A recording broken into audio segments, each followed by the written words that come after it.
best dang trucking show on the interwebs. We're getting it started today. It's Friday. Happy Friday to everybody. Hopefully people made some money this week. What's up, Ray Chaser? You on here? Yeah, man.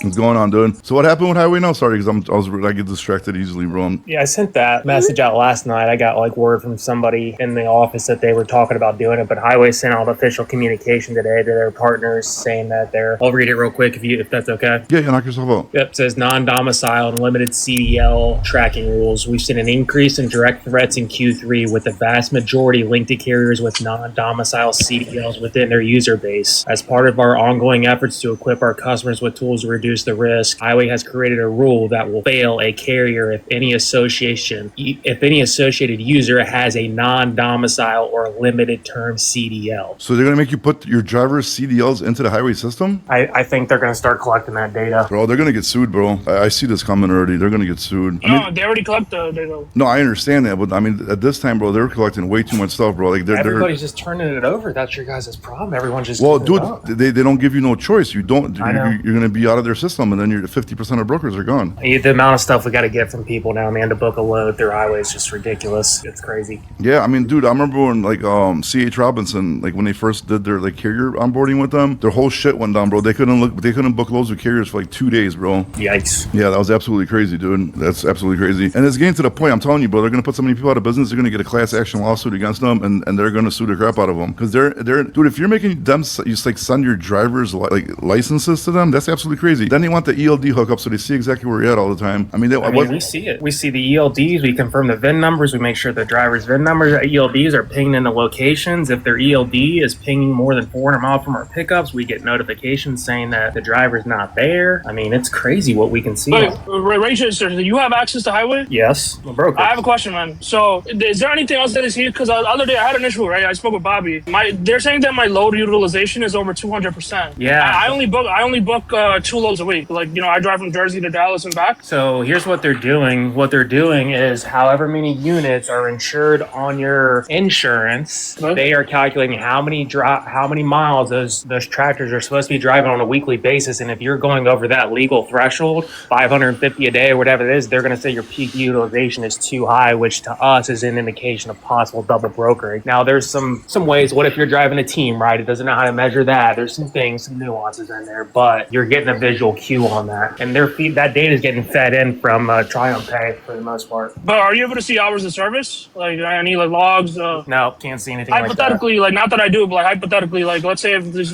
carriers are added in their logbooks, you can see that? Asking for a friend. No, I can't see it. Okay, now my last question to you, I'm not gonna I don't want to take over the live or anything, but so let's say hypothetically, right, if I ran a paper logbook, I still have my ELD connected just to for the VIN verification, right? If I ran paper log for a couple weeks, would that be an issue? Or would that be it's still gonna ping the location you'll still see the location, but I'm just not gonna use the ELD. But then you're still hooked up to the ELD then? No, the tablet. I'm not gonna be logging my logs on the tablet. It'll just be through I'll have the ELD plugged in. I'm just running the paper logbooks. Yeah, but you know what I mean? That's another scam though, bro. Because what about all the people that have they have glider trucks, bro? Don't have, and then Highway just cuts them off. Like you don't have ELD, you can't. No, that's not true. What we do is we collect cab cards for those. We get pictures of their CLDs, their cab cards. Yeah, you do as a broker though, or Highway does this? We as the broker, but we submit it to Highway for approval on our end. But if you guys are running like a pre-ELD engine, I don't know how to really explain that. Yeah. You guys can submit your cab cards through to us and your CLDs, and we'll approve you. And the wait, what else? CLDs? We have to get the cab card,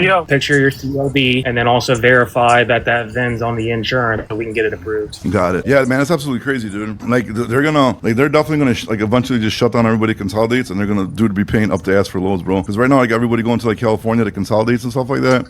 They're definitely you know what I mean, taking these rates for cheap, and I think that's why C.H. Robinson and a lot of these other brokers are staying away from them that actually allow consolidation. So I don't know, man. We're gonna see what happens. Well, as much as we are verifying so much stuff in Highway, these loads keep getting stolen and they keep limiting the carriers that we can use. It's actually having a negative effect on us because the amount of carriers that we can book is going down and down and down, right? So when we're competing against lower tier brokers who don't go through all this identity process, right?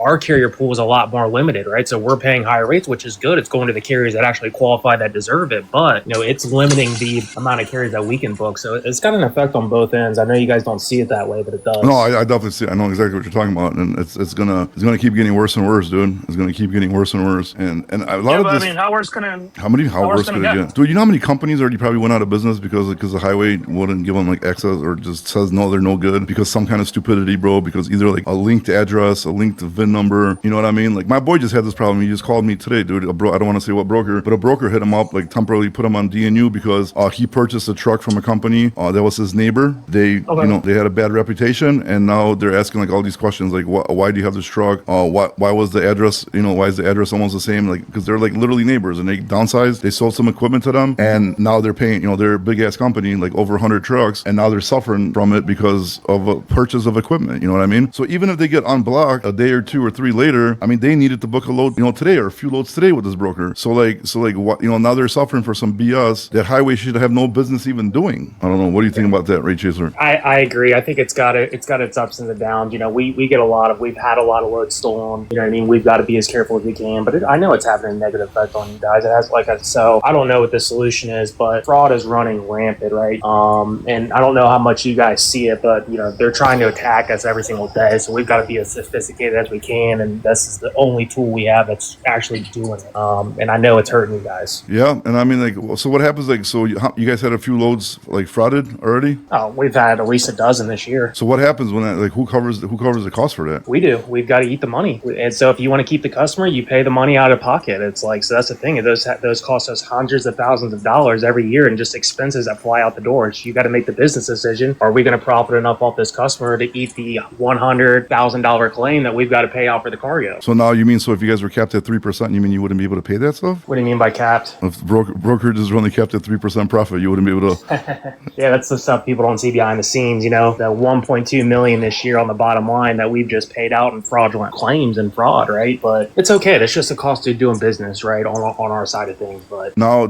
you guys don't have any contingent cargo or anything that'll pay that out, or we do, but there's nothing that we, it's a liability for us because we let the fraud happen, right? It's like when we can't chase anybody because when the fraud happens, we don't know who actually has the load. There's nobody to go out there and chase, right? To us, it's a better business decision just to pay it out. And there's no insurance that would cover something like that you guys could get? Most of it gets denied when you send it through to the insurance. Yeah, and then Are the police involved with the police report? The police don't do shit, dude. I've been on the phone with so many state highway troopers, FBI guys, the whole 9 yards. Now, FBI gets involved, but they just can't do anything. There's so much of it going on that half the time they don't even chase the trucks down. We've had situations where trucks we have tracking on them. The load has been stolen. We can see him. It's a produce load. You can see him pinging down at the LA produce market. You call the cops. They're like, he's there right now. He's offloading the produce. Please go down there and do something about it. Nobody shows up. The guy offloads the load of produce and it's gone. Yeah, they don't do anything, bro. The cops just don't care. And then the feds usually won't get involved unless it's like Amazon or some really high big company or high value. And that's when. And even with that, look at Amazon with